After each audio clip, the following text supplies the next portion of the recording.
GFN Soccer TV, with all your favourite shows in one place, is now live in the UK with Samsung TV Plus.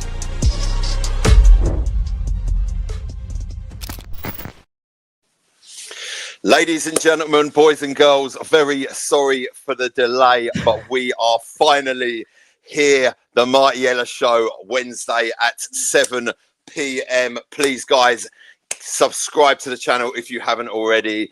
Get your chats in. This is going to be interactive tonight.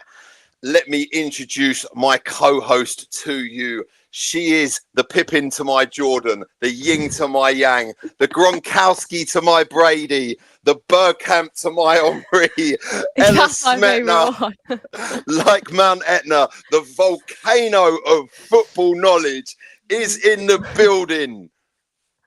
Oh, Marty, you're too kind. You're too kind with these intros. You're too kind. I feel like I need to big up Marty. I need to do like a whole big up Marty intro.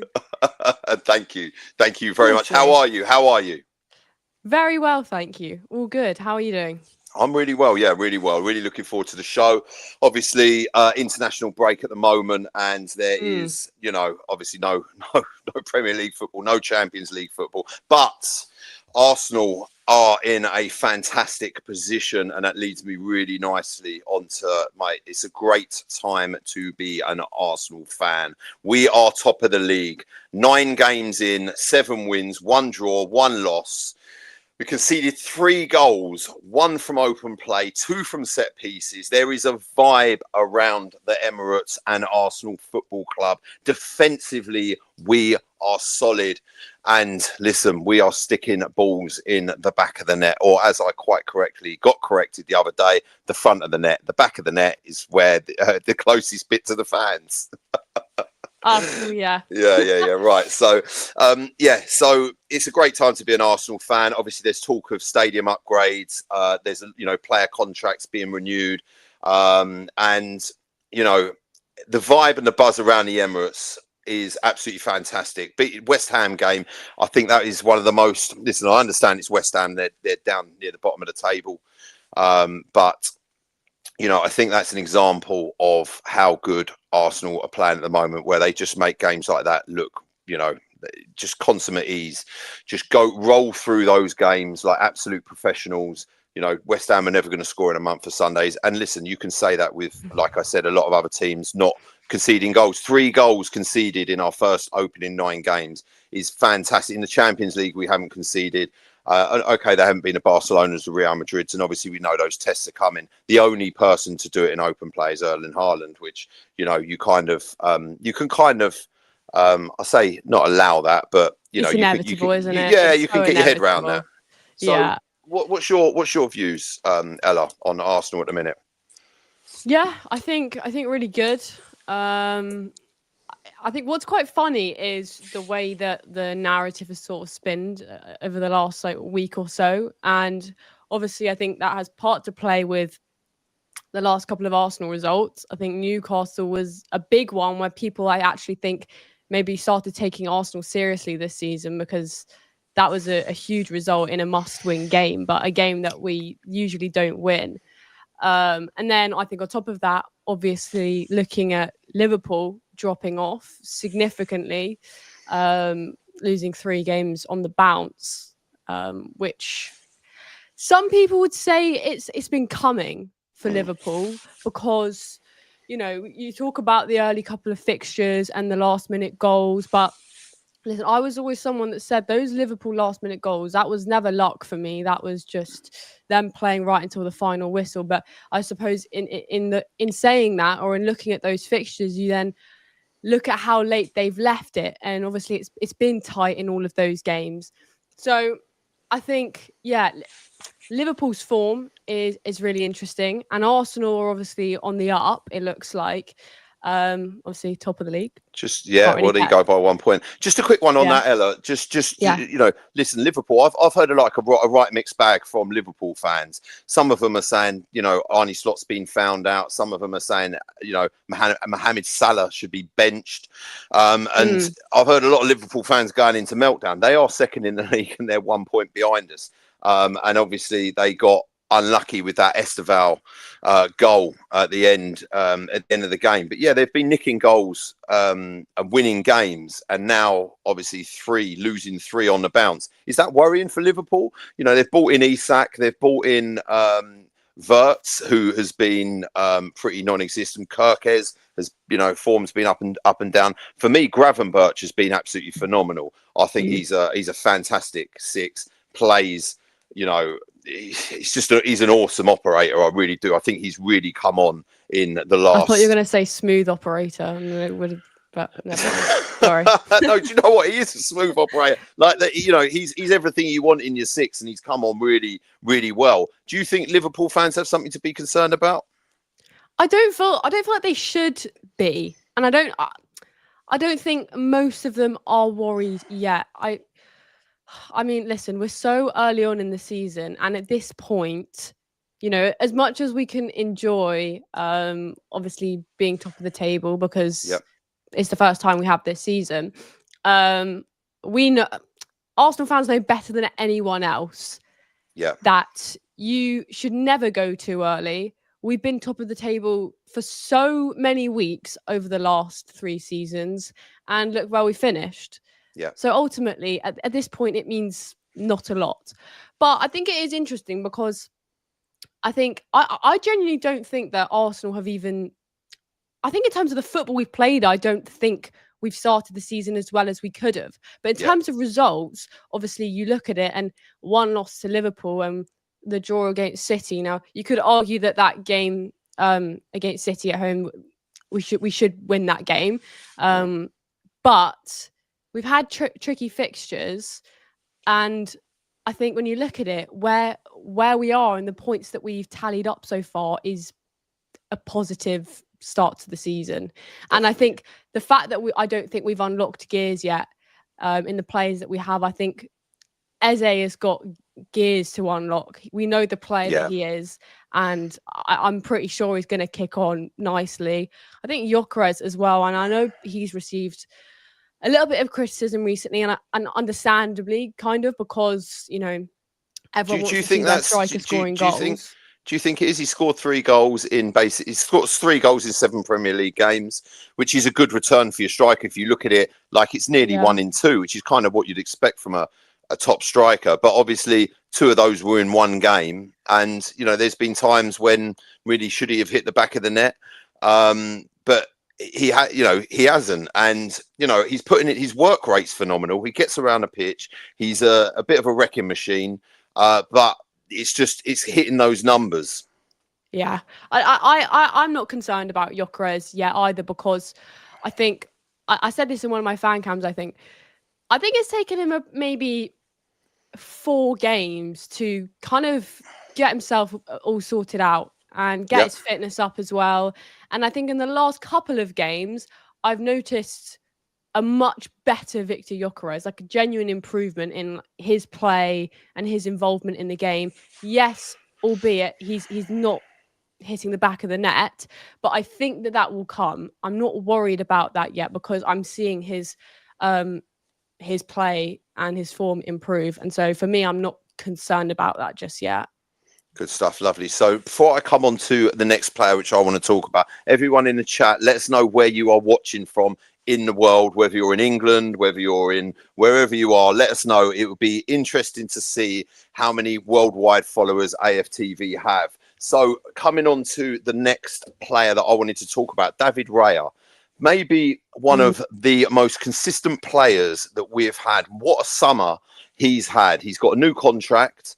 It's coming, baby on the way. He got married in the summer as well. Golden Glove last season. And this guy, I just rarely see this guy picking a ball out of the net. And in your goalkeeper, that's what you want. Makes fantastic saves at clutch moments.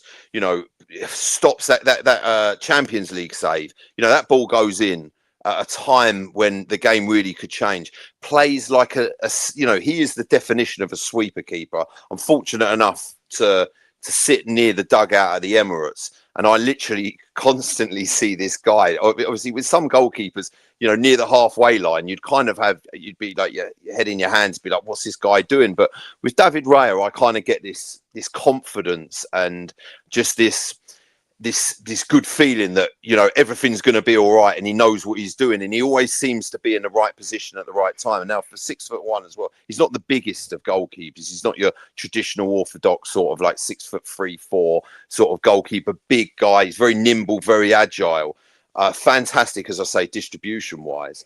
And the guy just seems to do a job for us all the time. Yeah, do you know what's really funny is I always think about the whole David Raya saga, and when he first joined the club, obviously on loan firstly, and then we signed him permanently. But the uproar that caused from the fan base, and I was one of them, because I don't think a lot of us saw the need for a new number one. I think we liked Ramsdale. I think Ramsdale just come off the back of, I'm pretty sure, team of the season. I don't know if he won the Golden Glove, but he won the team season. I'm pretty sure he's in the PFA team of the season as well. And we're all like, he's a top Premier League goalkeeper. Like, why do we need another number one? It's going to cause problems, and it's going to cause issues within the dressing room. But this is why I'm just a fan, and I do not have any other coaching experience, because I don't think we could have been any more wrong about that. I mean, David Raya is everything I would want in a goalkeeper, and he's the most informed Premier League goalkeeper there is, and the consistency he's shown over the last couple of seasons. I'm so happy that they made that decision, despite it obviously being a tough one. But what did you think when he first came in? Were you someone that was like? Do you know what? If I'm honest with you, and there are receipts of this online, when he came, I personally think that, and listen, no disrespect to Aaron Ramsdale, I like him, and I really wanted him to be England's number one. I wanted him to be Arsenal's number one. I really liked the notion of having Aaron Ramsdale, but I just knew that David Raya was a better goalkeeper in just everything that he does. There's something about goalkeepers where the top elite level goalkeepers, all goalkeepers make mistakes. It's just a fact. But the top elite level goalkeepers, when they make mistakes, they recover from their mistakes a lot quicker. Whether that's mentally, i.e. they make the mistake and they manage to blank it out of their mind, switch it off, and then just go back to their game. But whereas not so great goalkeepers, they'll crumble. They'll let it get to them. It'll affect their confidence, like a lot of things in life. And then they will, like you could see that with Aaron Ramsdale. Also, it goes down to ability. And the frequency of making mistakes. Now, for me, Aaron Ramsdale made far too many mistakes far too frequently. And listen, David Raya does, but when David Raya makes mistakes, like I said, he'll recover from, or literally he will recover from. The amount of times we've seen David Raya pass the ball out, he did it against Chelsea last season. Pass the ball out. I think he went to Mudryk at the time, and literally it's a prime situation for Mudryk to take it round him, but he doesn't. He gets the ball. I think he actually did that a couple of times in that game, but he made his own saves. He rectified his own mistakes, and I've seen him do that constantly, and that's something that I really love about David Raya. He's just he's an elite level performer, and Aaron Ramsdale, no offense to him, as again I like him, but he wasn't good enough. And I think there was that game against Brentford when you really saw that at the end of the game it was like he was relieved to have got got through the game. All the players got round him, which I love seeing, but you could see mentally he was fragile. Now if you're playing for Arsenal, you need to be, as a goalkeeper, you look at the likes of David Seaman, you look at the likes of Jens Lehmann, they were, even I go back to John Lukic, and I remember it's very, very similar to in 1990 when George Graham brought in David Seaman. I think paid £3.1 million from QPR, and funnily enough, David Seaman was played for QPR against Arsenal, and the Arsenal fans were singing "You'll never play for Arsenal." And obviously then in his mind he knew that he was coming to Arsenal, and I remember that, and everyone was like, obviously don't forget John Lukic won the not the Premier League, the League One, Division One with Arsenal in 88-89, and that was phenomenal. I mean, I remember that, and it was one of the best nights of football I think I've ever experienced in my life. Definitely, it goes up there with my top Arsenal moments. So everyone was like, and John Lukic did a job for us. He was a top goalkeeper, and funnily enough, him and David Seaman were at Leeds together. And he, there was uproar with Arsenal fans changing him over because John Lukic was a fan favourite. But David Seaman came in his first season. He conceded 17 goals, and the rest is history. And obviously, then got known as safe hands and one of an all-time legendary Arsenal goalkeeper. So that's how it goes. And I kind of saw that situation with Raya and Ramsdale pretty similarly to that. And then obviously, I actually had full on arguments with people saying no, David Raya is a better goalkeeper. And funny enough, the guys I sit next to at the Emirates, they were like, he's useless, he's no good. And obviously at Brentford, he was statistically the best goalkeeper in the Premier League. Saves ratio, catches, clearances, etc. Just his performance was a lot better than Aaron Ramsdale across the board. So I actually welcomed the signing, and I remember speaking to people and they hated the idea of it, but then obviously it grew on people, and obviously here we are now, and knowing David Raya, and I saw in the comments someone put 3-peat on David Raya for the Golden Glove, and do you know what? I generally think that David Raya probably will win the Golden Glove again for the third. Yeah, I'm sure he will. Third consecutive season. Now, there's people no say, one that's doing what we're doing defensively. Like no one. No, Arsenal are clear of every other Premier League club defensively. Yeah, 100%. And you could liken it when I look at this. When I look at this defence, I liken it to that team of 1990, 91 or 2005. And people say we didn't win the Champions League, but we went through the Champions League with Jens Lehmann in goal and that back four then. And we were absolutely phenomenal. I don't think we conceded one goal in the knockout stages of that Champions League. We were that good. This is before my time, Marty, I must say. Yeah. No, it was a fantastic. And then it was in the final. In the final, we conceded in the knockout against Barcelona. We conceded 2 goals, but Emmanuel Nemanja was in goal because Jens Lehmann, unfortunately, uncharacteristically, got sent off for bringing down, I think it was Eto'o, just outside the box, come flying out. Just a quick super chat from Papa Pincus, Matthew Pincus in the house. Hello, mate. Hope you well. Keep up the good, great show. Thank you very much, my man. Managed to see him outside the Emirates. What a lovely gentleman he is. And everyone, drop him a follow. This guy does absolutely phenomenal content. Some of his videos on Instagram are absolutely on point. I remember he did one of Declan Rice. Right, so Declan Rice, when he scored those 3 kicks against Real Madrid, he's done a video. And of him watching the Declan Rice free kick on replay. You go and check it out. Hit him up on Instagram. It's absolutely brilliant. It's hilarious. Some of his other content. And thanks for getting that chat in. So, moving on to other players, we've got Declan Rice. Now, is that a player that you want to see? Obviously, it's a player you want to see. We're seeing a lot of these players now getting their contracts renewed, locked down. Important or what? Absolutely important. Like Declan Rice is one of the most important players in our team. Do you think he's one of he's the best midfielder in his position in the Premier League? And if not, who do you think is better? Well, yeah, I think yes in his position because obviously, listen, there's the conversation on social media or online. I see it all. People comparing Caicedo and Rice, but for me, I think they play in different positions. So I actually almost don't think that they're comparable in their different positions. I think Caicedo is the best in his position, and I think Declan Rice is the best in his position. But let's have it. They're 2 of the best midfielders currently in the Premier League. But yeah, I mean, Declan Rice is one of those players that is just consistently always a 7 out of 10 or above. Like he never drops a bad game for Arsenal. And ultimately, I mean, he's reliable and he's a captain, and his pen to paper is going to be very important. I think with all the work that Berta has done since he's come in, I think, yeah, I have no doubt that he'll be able to sort that, and that Declan Rice will re-sign when he needs to. So coming on to that as well, like a player that I wanted to talk about that Arsenal have been linked to very, very recently, and that I've seen is Antoine Semenyo. Bournemouth player at Bournemouth. So Mm-hmm. I've heard reports. We've spoken about this. Heard reports of 100 million for him, which I think is absolutely insane. I think Bournemouth will Really?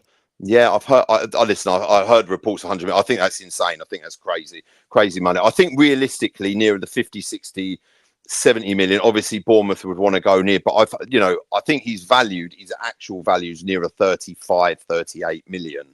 Marty, you Fantastic. kidding? What? 30 million? 35 million. Semenyo? Yep. I believe his actual What? yeah, but listen, it's only really this season he's been fantastic. He really has. And that's how it can go. But I've No, heard Marty, those go on. I can't believe you just said that. I can't Why? believe it. Why? Go on. Sorry, just to clarify, you think Semenyo is worth 35 No, million no, no, pounds? no, no, no, no, no, no. Let's Okay. not. Okay, I'm 'cause not I was clarifying. about to lose I it. don't think. Listen, I don't think across that range, I would understand how he could be valued. I could understand how maybe Bournemouth would think, yeah, he's 100 million, and I could also, understand how he could be as low as 35 or 38 million, or his actual real value. But then also we've seen these players 40, 50, 60 million. It varies. Look at Zubamendi, right? Zubamendi was 50 million, but Caicedo or Declan Rice, they were in 105, 110 million. So go on, how much do you think he's worth then? Oh God. Yeah, go on. How much do I actually think he's worth? Yeah. If On the current, tomorrow. on the current form that he's playing at now, how he is this season, I'm sure they could sell him for 60, 70 million. Yeah, easily. I think I'm pretty sure he's 25 or 26. Someone's gonna have to fact check that. I should have checked before, but I'm pretty sure he's like in his mid-20s, and I think he's hitting his peak. Go on. Yeah, go on. No, to be fair, and he was a player that I looked at from last season, and I was like, do you know what? Semenyo is our guy down the left-hand side. Yeah, but me too. Listen, Trossard and Martinelli, especially Martinelli, he has come up with the goods in games this season. He scored some winners for us. He scored that equaliser against City, and obviously came on in the Champions League with Trossard to combine for those goals against Athletic Bilbao. But Semenyo, fantastic player. He is that epitome, I suppose, of a left winger. He's lightning quick, and he's been doing it he done it last season, and he's on fire this season. I think he's even better this season than he was last season, and I think his record is only just behind Erling Haaland as an attacking player, which is something else. Yeah, I think that says a lot. Like genuinely, I think next summer or January coming, which I think is highly unlikely, but I think that's the time to buy him, because I think he's about to hit some ridiculous years of form. Like, this is about the right time in someone's career where you kind of peak as a player, and I think he's coming on to that sort of time. And I've been saying it for definitely a year. Like last year, I was like, we should sign Semenyo. I was very surprised actually when he signed a new contract, because I thought last summer that he would actually get his big move. But ultimately, I think when it comes to price, obviously, it's like how much is he valued to Bournemouth, which we know is a lot, rightly so. He's like their best player. But also, I think we're not obviously going to be the only club, if we are interested in him, that go for him, because there's already talk about like Liverpool as well. So if it gets to that and a couple clubs come in and put prices up, I think he'll end up going for. So what do you think he's worth? I think between 70 and 80 million. Do you think? Yeah. I think he is. I think he's the best left winger in the Premier League.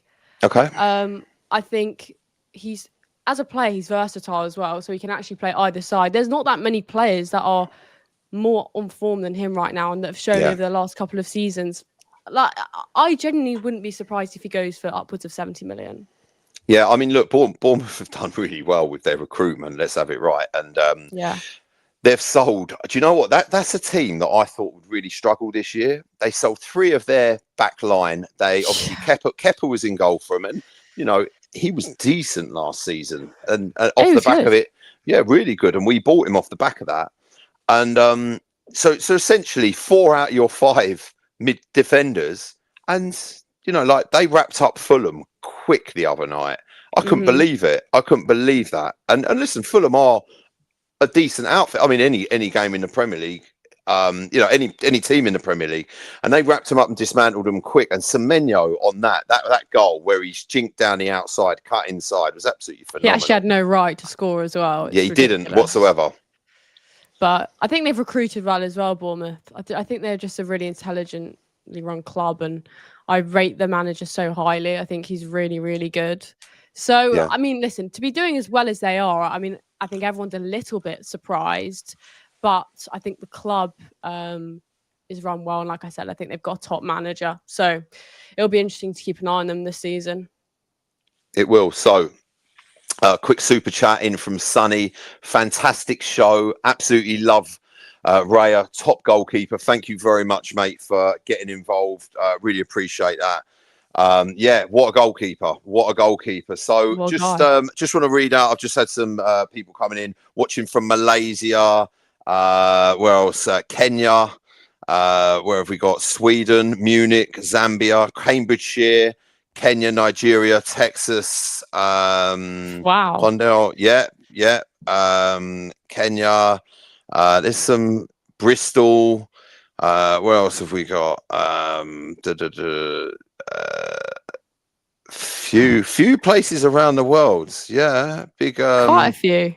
from PSG, yeah, there's a few. Yeah, Malaysia, Essex, Raynham, Essex, Texas.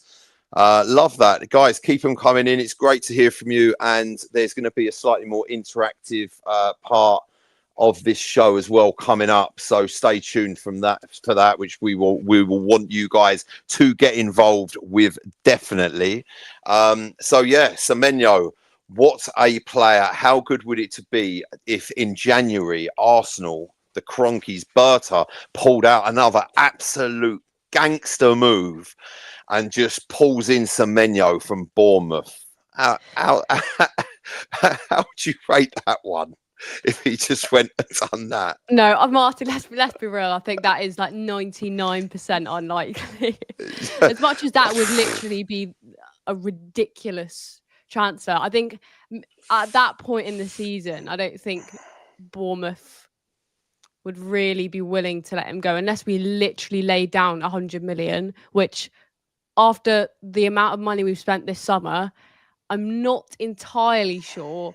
Listen, I don't know what the club's bank balance looks like right now, but I'd imagine we probably need to sell a couple players next summer. And I don't think we'll be getting Semenyo in January, but I would listen if we get him next summer. That could actually be my dream transfer target for next summer. To be honest with you.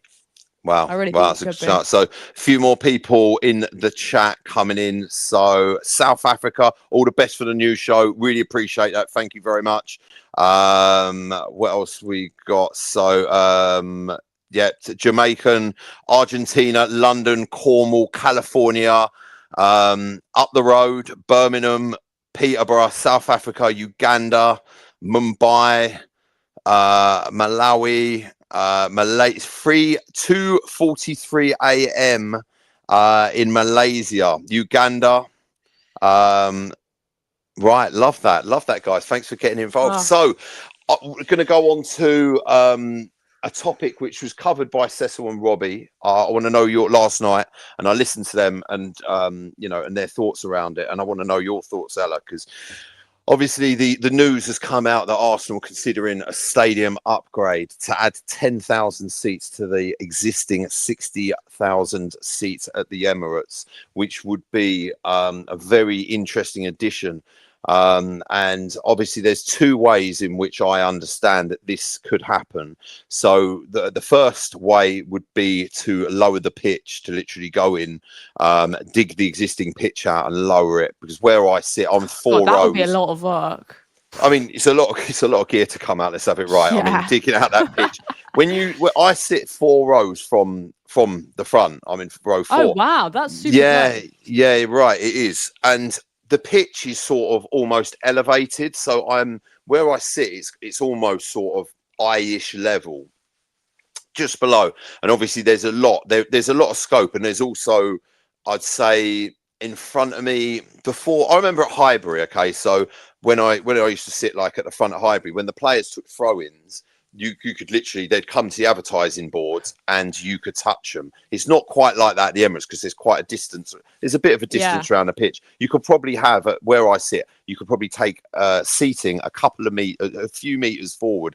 And obviously by the clock end and the north bank, I reckon you could probably get a good 15 rows of seating in there, and obviously all the way around. So that's one way of doing it, is digging a pitch out, lowering it down, and obviously putting the seating around the inside. And I believe they've calculated that as giving us around about 10,000 seats. Also, the other option is what Real Madrid have done recently, which is to add you've obviously got the lower concourse alongside, all the way around. You've got the club level, and you've then got the executive boxes, and then you've got the upper tier, is to then add another further tier. So it'd be essentially tier 3, or if you look at it, including the club level executive, it would be tier 5. So and that's what Real Madrid did. And then obviously one thing that would be great in that situation is to put the away fans up behind the just goals. stole my thunder. You just stole away in the gods. We're like telepathic. Yeah, that's exactly what I was just thinking. What you should do is put the away fans up in the gods, in the 5th tier or the 3rd tier, whatever you want to call it, behind some perspex, lock them away, and silence them. And but the thing with this is and I'm going to be honest with you, when I was at the West Ham game on Saturday, the one thing I did notice, there's quite a few empty seats. Now with Arsenal Football Club, they sell the tickets, and they mark it all down as completely sold attendance. Obviously, some people get them in the ballot. You've got season ticket holders. Some go for general sale, and they go through the ballot system, which is essentially a lucky dip sort of thing. And then obviously people win them in that. And some of the big games, especially these tickets, go for anything between 50 to 150 quid. They're a lot of money. The tickets aren't cheap, and if they're games, some of the games like West Ham, and people don't fancy it, especially if they're on TV, they think, oh, maybe I won't go to that. And you see empty seats, which is a shame, because me personally, I'm really grateful to be able to go to the Emirates every home game, and I know there's people that literally would give their right arm to get there, and I get that. And it's always, whenever I see empty seats, it's always something that sort of grinds my gears a little bit. There must be some way to give, to make sure that those that really want to go can get those tickets, and they don't fall on, into empty pockets, as it were, and not get used. I think it's just something that I really don't. It just doesn't really sit well with me, because I meet so many passionate Arsenal fans from around the world, at games everywhere, in everyday life. And, as I say, the enjoyment I get from going there, it's, is this increasing the 10,000 capacity? Is that going to encourage more of that? Is this then going to be a way for them to increase the ticket prices? Are we going to see a fall off in the team? Because the one thing I've noticed with this team now is this team is in a phenomenal place. I have not seen an Arsenal team, my opinion as an Arsenal fan, in the last 20 years. I remember watching Arsenal 10 years ago and looking at this team and thinking, oh man, like when you're going to places like Anfield and Man City, and you're just thinking, oh, I hope we don't get battered. I hope we don't get 6-0. It was a lot of it was quite embarrassing. I remember the 8-2 at Old Trafford, and all that stuff. I remember where I watched that, and just some really bad times as an Arsenal fan. Even I remember moving into the Emirates. I used to love Highbury. It was an absolute it was. I remember going there as a kid. It was just it was a magical place. And if anyone that's watching this has not been to Highbury as it is now, they've turned it into flats. You can actually, for me, I walk in there and there's like a feeling, a vibe, an aura around the place, and it's quite clever what they've done. You can still clearly see the stands, the North Bank, the Clock End. It's all sort of laid out, and they've got these communal gardens in the middle of it, and it's a really nice vibe. It's really nice what they've done with it, but it was only in the last few seasons being at the Emirates that, for me, the Emirates has actually felt like it's home. For the last, 10 years before, well, since it opened, it just didn't really feel like home, if I'm honest with you. I think that's Arteta's work. I think he's done, and that this is one thing I'll always give him credit on. I think the way that he's transformed like the club and the fan base to basically reflect that in the stadium, I think that is his doing. Particularly, I think it was a 22-23 season. I'm pretty sure. I don't think I've ever seen the Emirates more alive. Like there was one or two seasons that I've never seen anything like it. And obviously, yes, that's because we're playing well and winning games and pushing for a Premier League title. But I think, there's been a lot of backlash online about this expansion, which weirdly I didn't see coming, because I've always I'm someone that I don't have a season ticket. I enter the ballot like I'm sure a lot of people do, and most of the time I don't get tickets to games because the demand is so high. I'm pretty sure there's over 100,000 people on the season ticket waiting list at Arsenal. I believe I believe it is 80,000, but it's still a phenomenal amount of people.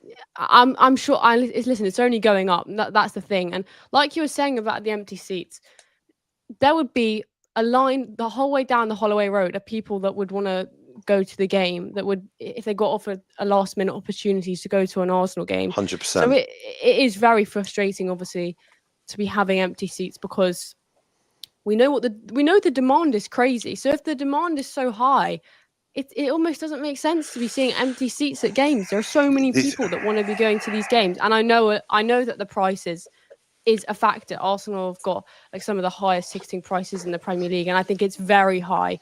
And listen, there is an argument that if they were to do a stadium expansion, that they should lower the ticket prices. That's not going to happen. Let's be real. It's not going to.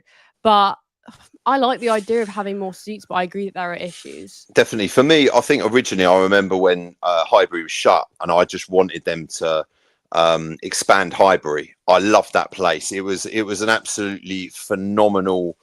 You never went there, right? Did you? It was. Honestly. When did they move? Was it 2006? Oh, well, 2006. I was 1. So. Oh, okay. There you go. So, I didn't quite get to make it to Highbury. Yeah, show my age. And do you know what? They couldn't, because obviously Avenel Road, there were houses behind it, and there were just too many people that basically the stadium. It also I think it was the East Stand is a listed building, so it couldn't, like Fulham. Fulham Stand. I think it's there. Not the Putney Road entrance. It's listed, so you can't touch it. You can't actually do anything to it. It's a grade 1 listed building, so you can't knock it down and rebuild it like Highbury did that with the North Bank. And it was a shame. If they could have got that to 60,000, but then still it was an old stadium. It had been there since 1913, I believe. And obviously facilities and stuff. You look at the Emirates. It's these new concourse stadiums. I remember older football stadiums, like you look at Chelsea's Stamford Bridge, like Craven Cottage there, and Villa Park. These grounds, the Forest City Ground for Forest, they're old football stadiums where essentially you've got 4 different stands, as opposed to these new football stadiums like Wembley, the Emirates, Tottenham Hotspur Stadium. They're concourses where literally one part of the stadium, you can walk all the way around the stadium to the other part, obviously apart from in the lower tier at the Emirates, because obviously the away fans, you can't go through that section. But these new stadiums are absolutely fantastic. But if I'm honest with you, one of my favourite stadiums is Old Trafford. I love that. I don't know if you've ever been there, but I haven't, but it's an iconic stadium. the same. Like Yeah, I saw, Anfield's a fantastic. and listen, the thing about the new United stadium plans, like the £1 billion stadium that they want to build. A lot of United fans are like, why do we need to move? Yeah. They love the old stadium, the history, Alex And Ferguson. It's like it screams heritage and old United, and it's like I hear what you're saying. It's like almost if we could have kept Highbury and kept that old school definitely. feel. But I think Arsene Wenger was ahead of his time when he moved to the Emirates because listen, we think about it was like 20 years ago. Not a lot of clubs were doing that. The Emirates was built on him having a job there and signing a new contract because the bank bankrolled the Emirates, the funding for the Emirates on condition that Arsene Wenger was the manager at Arsenal. And obviously we had to sell the players. That's what I don't want to see now with this stadium expansion is us selling these players, like, taking let's say a Mascara for 13 million quid and now being like, okay, well, we can sell him for 50 million quid and we'll put that 35 million quid towards the stadium upgrades and selling all these players. Sell William Saliba to Real Madrid for 125 million quid or 80 million quid or whatever it is, whatever the fee may be, and start selling off these players to fund it. That is not what I want. And the one thing is, I think fortunately at the moment, obviously the owners have put their hands in the pockets in the transfer window. Let's hope that's not so they can buy these players to then sell the other ones off for this. I don't think it is. Let's hope it's not a hoodwink, one of those. So then they're like, right, we're going to upgrade the stadium, and then they're going to sell loads of players and be like, it's okay, but you've got these players, and then we're back to a bare bones squad. And not competing, because at the moment we are competing for the Premier League, we are competing for the Champions League, we're competing on all fronts, Carabao Cup, FA Cup, and we've got this fantastic, arguably one of the best squads in the Premier League. And people know that. Let's not hope that's to then break it down to fund making a stadium bigger for corporate. So essentially you can have, there's nothing wrong with tourists, I don't mind, but sometimes on these match days you can, the Emirates can be a little bit, I say dead. That's because the fans that go week in, week out, that sing their heart out. If you've got a load of randoms, which I have nothing against, but a load of randoms going in every week, that's where you don't get these pockets of hardcore fans that know the songs, the chants, etc., and create atmosphere. And again, there's nothing wrong with people, anyone. Football's all inclusive, and that's what I love about it. But trying to, people that have got tickets and they're like, oh, do you know what? I don't fancy, it's a bit wet today, or, oh, it's a bit cold outside. Not this time, I'll just keep the tickets. Anyway, just quick super chat in from Scott Linehan. Ella and Marty have been great additions to AFTV. Thank you very much, my man. Really appreciate it. And very grateful to be here. Absolutely love being here on AFTV and hope you guys all enjoy us as well. Just quickly, last thing I'll say on that stadium expansion is, obviously, they've spoken about the potential move to Wembley. That's a 90,000 seater, massive stadium. It's the home of football. It's our national stadium. That could be an opportunity for a lot of fans to have, experience. Obviously, there's a lot more tickets. It's 90,000 instead of 60. Could very much change the vibe, like moving to the Emirates did. What do you think about that, Ella? It is so weird because I don't know when they're even planning to do this. I assume it's not going to be like this season, although it could be. I don't know when this whole thing is being planned towards, but I think you talk about home advantage and like how we've been able to create an almost like fortress around the Emirates, where teams come to the Emirates and most likely won't leave with anything. Now the only problem is are we going to be able to replicate that at Wembley? Because it's different. It's not the Emirates. It's not our home ground. It's a very different vibe. Now I know Spurs had to do the same thing when they were building their new stadium and they moved to Wembley. But it will change. It will change things, and it's like we kind of lose a bit of home advantage, don't we? Because it's not our stadium. So how will we then play at Wembley? I don't know. We'll have to see. Obviously, this depends on. There's a lot of ifs at the moment, but I definitely think it would play an impact. I mean, the only good thing for me, which would be good, is Wembley's closer. It's closer to my house than North London, so it would actually be a better journey. But look, other than that, I remember the transition again from Highbury to the Emirates. I remember watching football at Highbury, and we were winning stuff. We were winning, since 80, 88, 89. I remember winning stuff. And that was being at Highbury, and I'd rather be in a smaller stadium but win things than a bigger stadium, and go through those periods, because I'll be honest, I'm not going through that, that turmoil again. No. As an Arsenal fan, it just wasn't a good time, and I think that's where I maybe get so excited about being an Arsenal fan at this point, because I feel that I've waited for so long as an Arsenal fan. I've been through this. I remember like having your your Kolasinac's on the pitch and your Mustafis, and who was the other guy? I can't, mate. They were that bad that I can't even remember some of the players. It's just peak Rob Holding and Mustafi at centre back for me. Like it's no good. It's no good.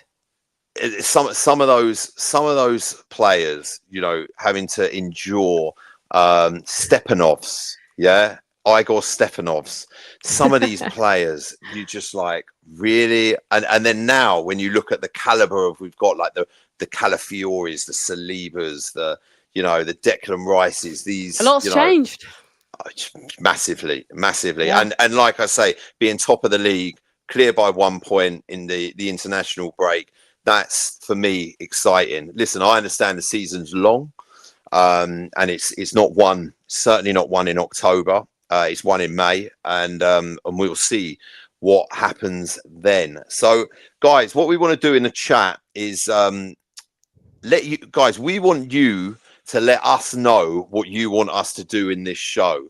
If this is this is going to be ideas. Pitch some ideas to us. We have got, this is goal of the week. So we are going to go through a few little topics that we thought we'd bring to you, which we're going to be discussing every week. So this week, goal of the week, right? Yeah. That I want to put into play. And listen, let us know in the chat what you think. For me personally, and I hate to say it, it's got to be that Caicedo goal against Liverpool. What an absolute screamer. The guy picks up the ball and rifles it, absolutely smashes it into the top corner.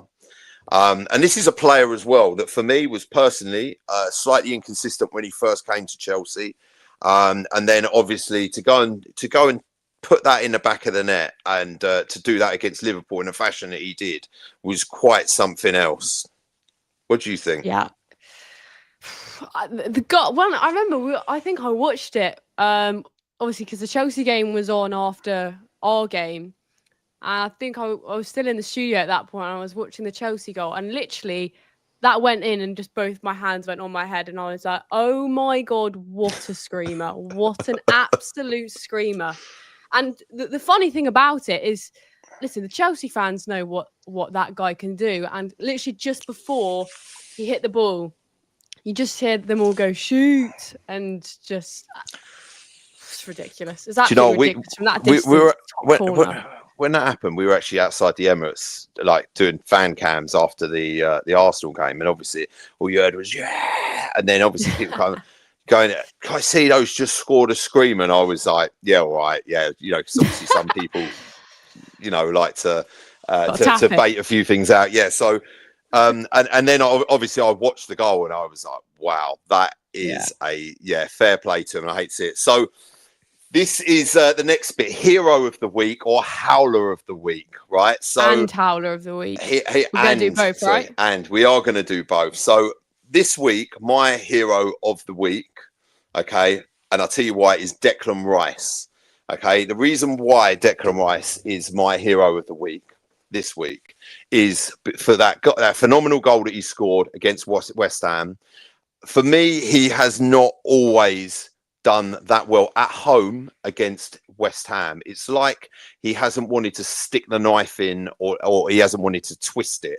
And what I loved seeing on Saturday when he scored that goal, because West Ham fans were giving him some serious grief. Now, this is a guy that won, It's unbelievable, isn't it? This is a guy, right, that won West Ham, not single-handedly, but had a huge part to play in them winning the conference European trophy. Fair play to him. And since, he got him 105 million for him, his service, a player who come through the academy. And then he got him 105 million. And then since he hasn't been there, there has been a steady decline. In the Conference League. Well, that's it. That's what I just said. Captain for that. So exactly. And there's been a steady decline. Did they use the money well? Listen, I don't think they did, but he is my hero of the week for putting in that performance. And after he scored the goal, he didn't run around giving it all that. He was very respectful, and he was like, he just looked at them and just give him a look of like, yes, see, that's in the back of your net, that one. And I'm not gonna be disrespectful, but listen, just keep it cool, just calm down. And so I'm going for him. What about you, Ella? Well, listen, I could have gone someone from the Arsenal game, but there was a certain 18-year-old superstar that showed up right in the perfect moment this weekend. He was brought on in the 75th minute of the Liverpool game. Yep. Look, obviously at this point, I think Chelsea brought on 3 attacking players. Obviously, they're looking for the winner. And in the 95th minute, he scores that winning goal. It was absolute limbs. So much so that he got his own manager sent off for that. But yeah, I think it has to be Esteban this weekend, because ultimately the composure at his age, at 18, to do that on such a big stage in such a big game. And also, thanks to him, Arsenal sat off the Premier League this weekend. So we will have to thank Esteban. Yeah, no, definitely. And as we move on to Howler of the week, on that note, you could have put Andy Robertson for being at the back post. He reminded me of a post box dressed in red, literally. Honestly. And he knew he should have got him, but he didn't. Yeah. But my Howler of the week. Well, I feel like we can do Howler of the week together, because they're related, aren't they? They are definitely related. So yes, mine is. Start it off, and I'm going to start it right. So it's Ange Postecoglou for Howler of the week. This guy has come into the City job, and like he hasn't won a game, and they're already considering sacking him. It's unbelievable. Like, if that's not Howler of the week, I do not know what is. And yours? Yeah, mine is Evangelos Marinakis. It had to be. I can't believe what he's done with Forest. I just can't quite believe it. Like, 3 games into the season, obviously Nuno gets sacked, and Forest are sat 10th in the Premier League, which, listen, is not a bad start for Forest. And off of the back of what was a pretty ridiculous season for Forest, where they almost basically just missed out on Champions League football. Then obviously Mr. Marinakis decides he's going to appoint Ange, and basically gives his reasoning, saying that, like, I want someone that's going to come in and win trophies.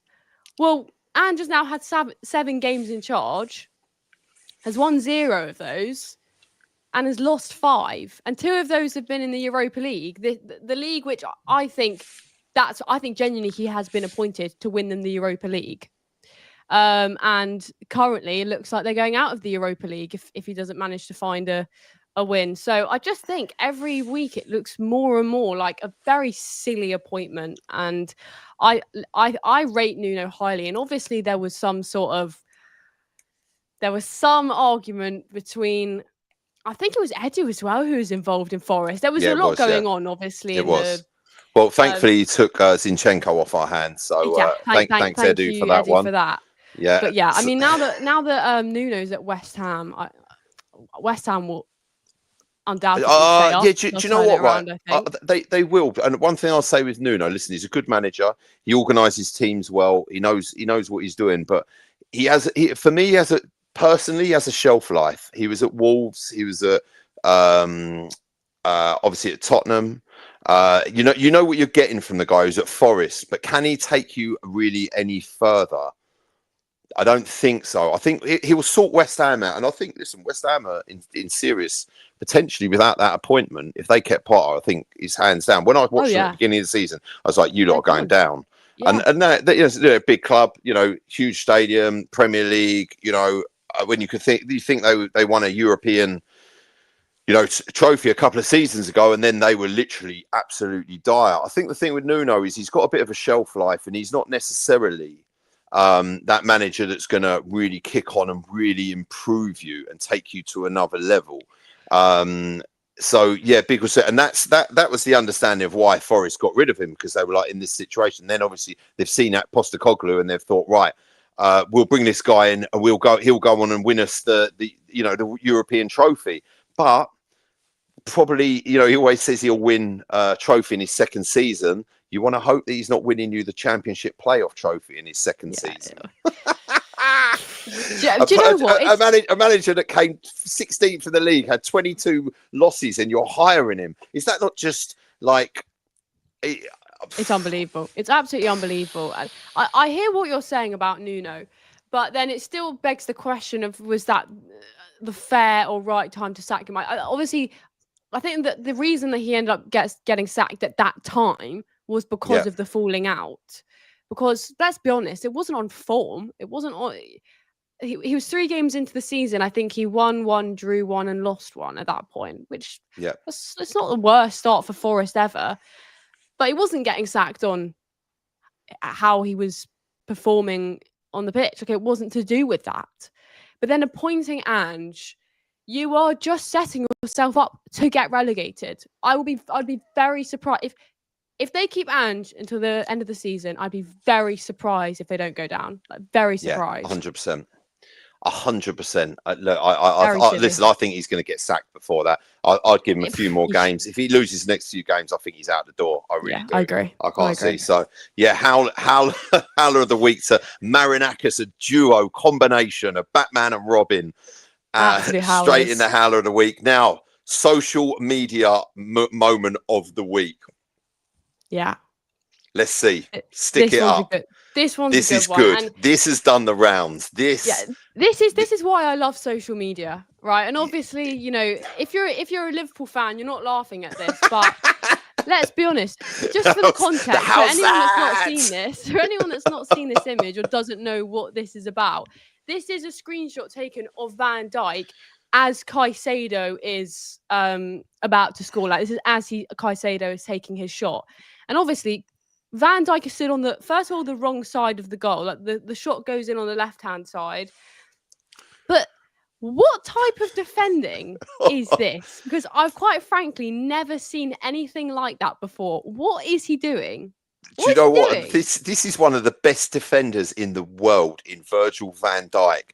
And it just goes to show how quickly social media can capture you, make a meme out of you. And like, you've got him there doing the golfing, you've got him there dancing. He's there in he's there show jumping. He's there in an ice hockey game doing the lot. It's absolutely brilliant.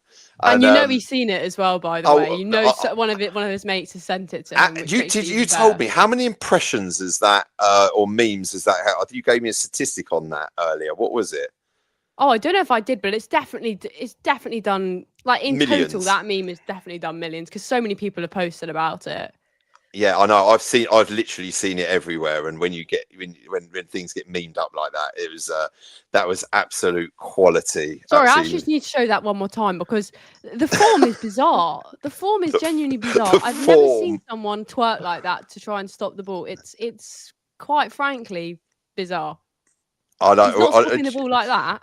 Do you know what? When you said the form, I literally thought of show jumping, and there he is. There he is, show jumping on a horse. The form is brilliant. Just go through a couple of the chats. So yeah, I love Marty. Akima Ukami, I love Marty, always positive and balances analysis. And big up the beautiful Ella, enjoying the show. Keep up the likes and subs, people. I've done myself. God bless and respect you both. Thank you very much. Really appreciated. Marty looks like the guy from 12th Man of Football, if you're referring to Dan Potts. Yes, Mr. Daniel Potts. Big up, big shout out to him. I do get that a little bit. Marty looks like David Seaman's brother. Thank you. I will take that all day long. Love that. And someone else put, just quickly, are those David Seaman's gloves? No, so those there, hang on. Oh, yeah, I can see. Those there are those, hang on. Those are David Raya's gloves. They're actually David Raya's gloves. I met David Raya. He actually gave them to my daughter. Where I obviously sit near close to my daughter had a sign put, so I told her I said, take a sign. You know, I took her a few times and make a sign, and she made a sign, Raya, please can I have your gloves? And he actually very kindly obliged, came over, had a picture with us, gave her his gloves, and made her day. Absolutely loved it. And you know, so sick. Big shout out to David Raya. I'm actually in the process of how to get him in a frame with the picture of me and her. Yeah, just trying to. So if anyone out there knows of anywhere that can frame the gloves with a picture in the background, let me know. Hit me up, because I would love to get that done for her as a little gift. Just a few other chats. Yeah, big up. So Papa Andrew saying thank you, Socrates. We were talking about Arsenal defenders. Oh, Socrates. Oh. Yes, or Socrates. Yeah, what? Oh, mate. Oh, yeah. That was no good. This is a clown. Yeah, so brilliant, good stuff, lovely. Big up, beautiful to Marty. Thank you very much. Right, so it has come to that time of the show, guys. Please let us know in the comments if there is anything you would like us to include in the show. Obviously, if you'd like to see it, it's our understanding that this show will be back next Wednesday at 7 o'clock. The Marty and Ella show. Get it in the diaries. There you go. Stick it in. Stick a reminder. Get the notification bell on. Subscribe. All of that old jazz. I hope you guys have enjoyed the show tonight. I certainly have. Thank you very much, Ella, for being an absolutely awesome co-host. And Martin, thank you. The best as always. Oh, you say the nicest things. Really appreciate it. So, yeah. Hey, guys, stay safe. Hope you enjoyed the show. Look after yourself. Look forward to seeing you soon. Please check out all of AFTV's content. There is some fantastic stuff coming out. There is a supporters club episode being released. There's some other stuff coming out. And obviously when the Premier League is back, there is going to be all your usual AFTV madness. So have a great evening, guys. We will see you soon. Thank you very much. Take care. I've been Marty. You've been Ella. This has been AFTV. Over and out.